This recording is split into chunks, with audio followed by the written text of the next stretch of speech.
찬송가 447장으로 찬송하겠습니다. 447장 찬송입니다.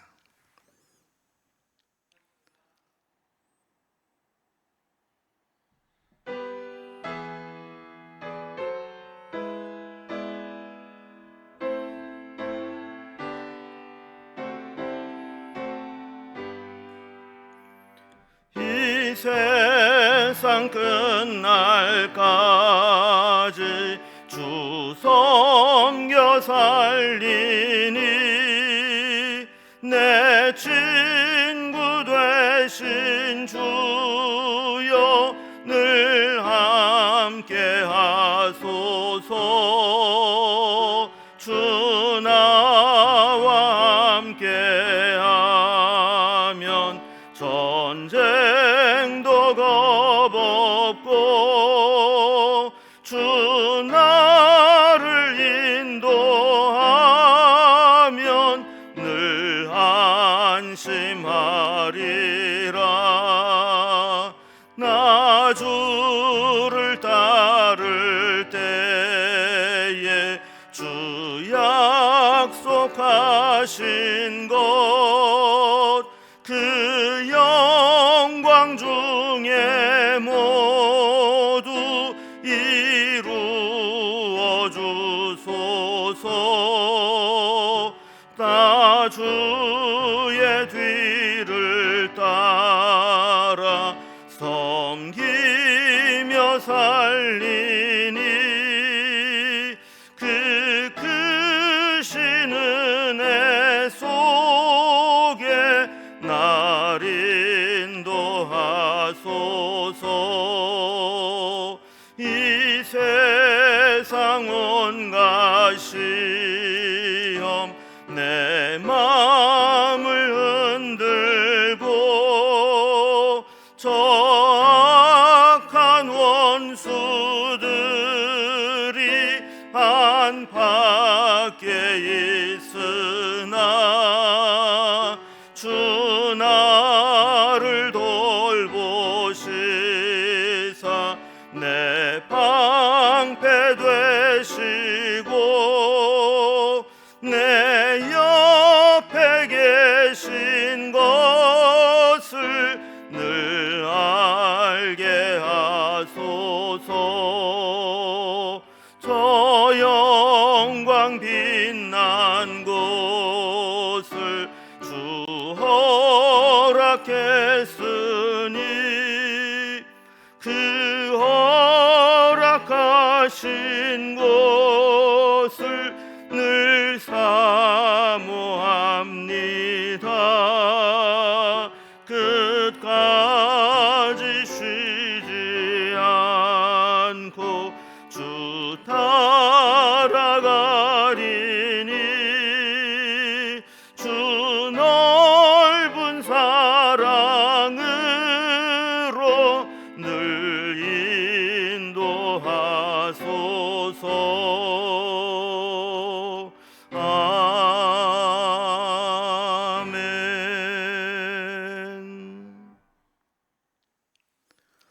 오늘 함께 나눌 하나님 말씀은 예레미야 애가 5장 11절에서 22절까지 말씀입니다. 예레미야 애가 5장 11절에서 22절까지 말씀을 제가 봉독하겠습니다. 대적들이 시온에서 부녀들을, 유다 각 성읍에서 처녀들을 욕보였나이다. 지도자들은 그들의 손에 매달리고 장로들의 얼굴도 존경을 받지 못하나이다. 청년들이 맷돌을 지며 아이들이 나무를 지다가 엎드려지오며 노인들은 다시 성문에 앉지 못하며 청년들은 다시 노래하지 못하나이다. 우리의 마음에는 기쁨이 그쳤고 우리의 춤은 변하여 슬픔이 되었사오며 우리의 머리에서는 면류관이 떨어졌사오니 오호라 우리의 범죄 때문이니이다. 이러므로 우리의 마음이 피곤하고 이러므로 우리의 눈들이 어두우며 시온산이 황폐하여 여호가 그 안에서 노나이다. 여호와여 주는 영원히 계시오며 주의 보좌는 대대에 이르나이다. 주께서 어찌하여 우리를 영원히 잊으시오며 우리를 이같이 오래 버리시나이까. 여호와여 우리를 주께로 돌이키소서. 그리하시면 우리가 주께로 돌아가겠사오니 우리의 날들을 다시 새롭게 하사 옛적같이 하옵소서. 주께서 우리를 아주 버리셨사오며 우리에게 진노하심이 참으로 크시니이다. 아멘. 오늘은 그동안 예레미야 애가 말씀을 살펴봤는데 예레미야 애가의 마지막 시간입니다. 애가는 슬픈 노래, 탄식의 노래 이런 뜻이죠. 예레미야는 하나님의 징계로 예루살렘과 하나님 백성들이 얼마나 참담하고 비참한 상황에 처해 있는지를 아뢰입니다. 그래서 오늘 본문에도 보면 남녀노소 또 지위고하를 막론하고 총체적 비극의 참상을 하나님 앞에 토로합니다. 그러면서도 이 끔찍한 고통을 오게 한 원인이 이스라엘 공동체의 죄 때문임을 깨닫고 고백을 하게 되죠. 그래서 예레미야는 마지막으로 하나님께 기도합니다. 하나님은 여전히 응답이 없으신 것처럼 고통스럽지만 다시 한번 하나님께서 돌이켜서 다시 옛적같이 새롭게 하시고 구원해 주시기를 기도하는 내용으로 예레미야 애가가 마무리됩니다. 오늘 본문은 예레미야를 총 결산하는 결론 부분으로 단락별로 내용을 구분을 해보면 먼저 11절에서 14절까지는 이스라엘 전체의 총체적 비극의 참담하고 극단적인 현실을 하나님 앞에 토로합니다.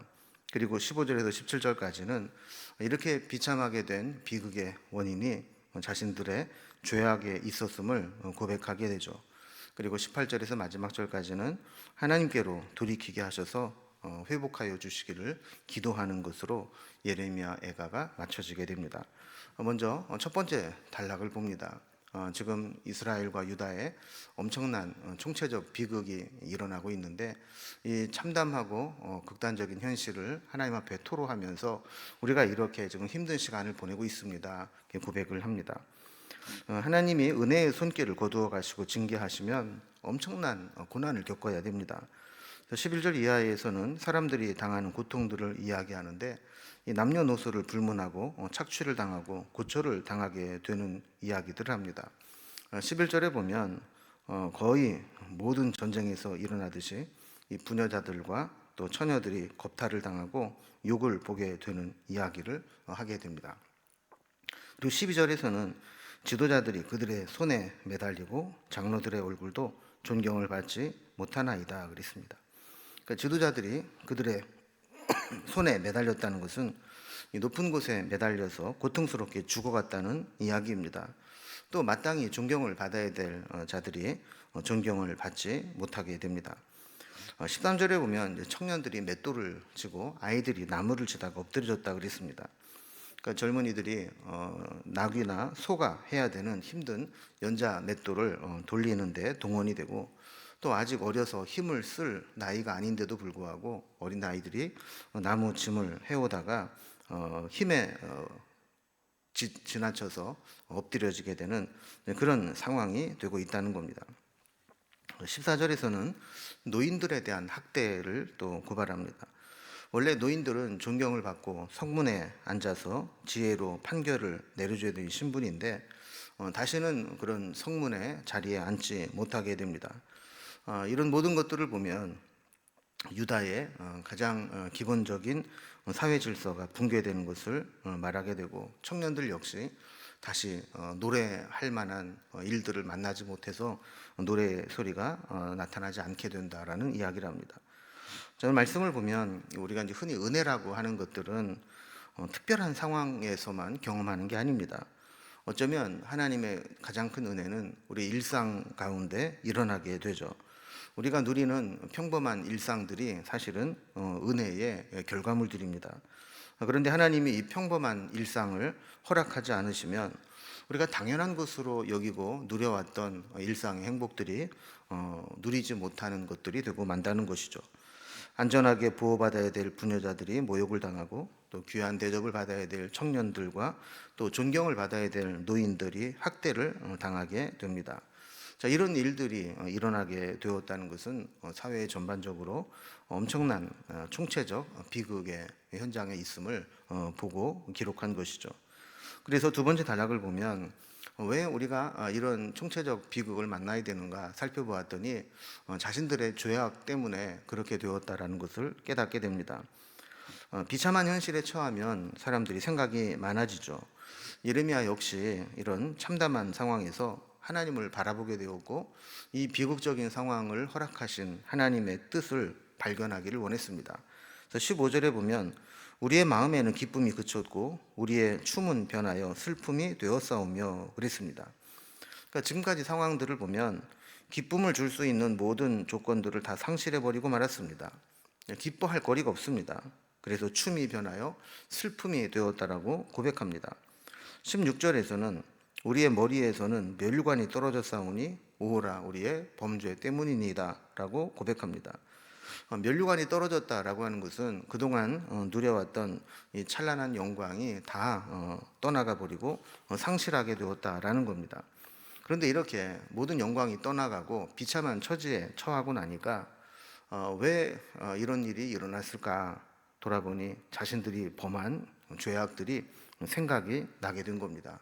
그리고 나서 탄식을 하는 거죠. 우리가 이렇게 잘못 살아서, 이렇게 하나님 앞에 잘못해서 이런 비참한 결과를 가져오게 되었구나. 또 시온의 영광이 떨어지고 희락이 애통으로 변한 것들이 다 자신들의 죄 때문임을 그제서야 깨닫게 되는 겁니다. 참된 신앙의 회복은 핑계대거나 변명하지 않고 자신의 잘못과 죄를 시인하고 고백하는 것에서 시작됩니다. 회개가 주는 은혜죠. 그래서 17절에 보면 이러므로 우리의 마음이 피곤하고 이러므로 우리의 눈들이 어두우며 라고 했습니다. 범죄의 결과로 인해서 감당할 수 없는 슬픔으로 육체가 쇠약해지고 피곤해지고 또 마음도 절망 상태에 이르게 되었다라는 것을 의미하게 되는 것이죠. 우리가 죄에 대해서 쉽게 생각할 수 있지만 죄가 가져다주는 징계는 사실 엄청난 것들임을 우리에게 보여주고 있습니다. 자, 마지막 세 번째 단락을 보면 이렇게 죄로 인해서 비참한 총체적인 비극을 경험을 했다면 이제 하나님께서 우리를 하나님께로 돌이키셔서 우리를 회복하여 주시기를 원하는 기도로 마무리를 하고 있습니다. 예레미야는 이렇게 다시 한번 자신들의 참담한 모습을 고백하며 여기에서 건져주시고 회복시켜 주시기를 간구합니다. 18절에 보면 시온산이 황폐하여 여호가 그 안에서 노나이다 그랬습니다. 사람이 살아야 될 곳에 황폐해지니까 들짐승 또 여우가 와서 산다는 겁니다. 특히 이 시온산은 성전이 있는 곳입니다. 하나님의 임재와 하나님의 보호하심의 상징이었던 하나님의 성전이 있었던 시온산이 황폐해지고 여우가 그 안을 차지해버리고 말았다라는 거죠. 이렇게 황폐해졌다라고 하는 것은 하나님이 더 이상 그곳에 그들과 함께 계시지 않고 그들을 내버려 두었다라는 것을 의미하는 겁니다.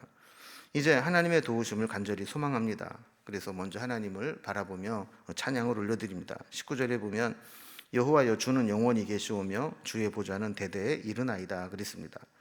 자, 바로 앞절에서 18절에서 예루살렘의 성전이 황폐해졌다 그랬지만 예레미야가 믿고 고백하는 것은 그럼에도 불구하고 하나님의 능력과 살아계심에는 변함이 없어 영원히 계시고 대대에 이른다라고 고백하는 겁니다.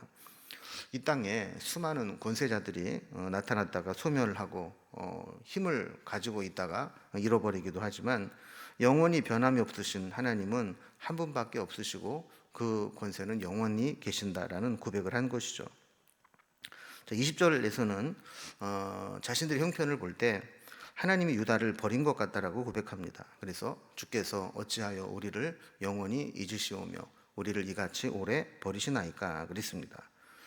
하나님은 사실 이렇게 인내하지 못하는 이스라엘 백성들을 위해서 바벨론의 포로로 끌려가게 될 것이지만 70년이 지나고 나면 다시 돌아올 것이다라고 말씀을 해 주셨습니다.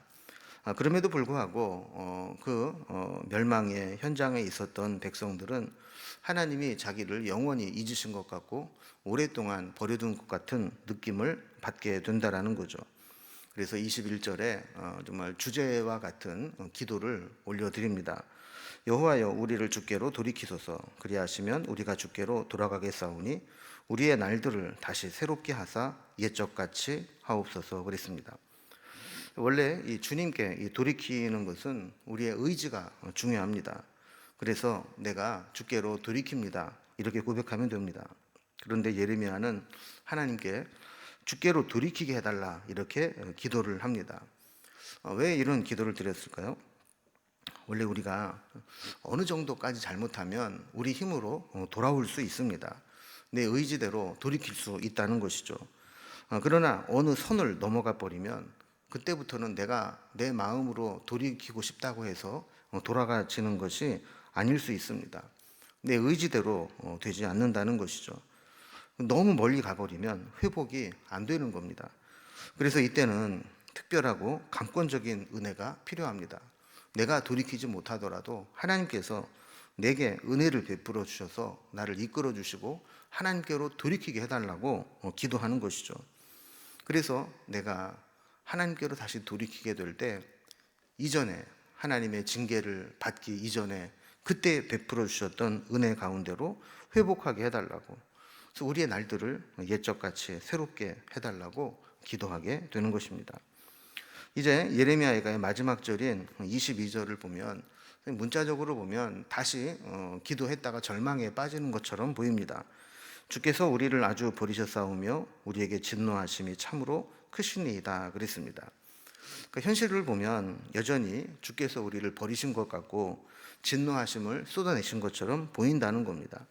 그러나 역으로 보면 절망적인 상황이 아닌 것은 하나님이 아주 버리지만 않으신다면, 하나님이 진노하심을 거두기만 하신다면 여전히 우리는 소망이 있고 하나님의 은혜를 회복할 수 있다라는 것을 역설적으로 표현한 것입니다. 오늘 말씀을 정리해 봅니다. 오늘 말씀의 핵심 주제 구절은 21절입니다. 다시 하나님의 백성답게 돌아가서 옛적과 같이 하나님과 교제하고 은혜 가운데 거하는, 옛날 베푸셨던 그 은혜를 새롭게 해달라고 기도하는 것입니다. 우리도 하나님 앞에 기도하면서 하나님, 우리의 신앙의 전성기를 회복하게 해 주옵소서. 하나님과 가장 큰 은혜를 누렸던 그 시대를 우리가 살아갈 수 있게 도와주옵소서. 그래서 내 신앙의 전무후무한 가장 큰 은혜 가운데 거하는 믿음의 전성기를 경험하게 해 주옵소서. 이런 기도를 드리는 것이 필요합니다.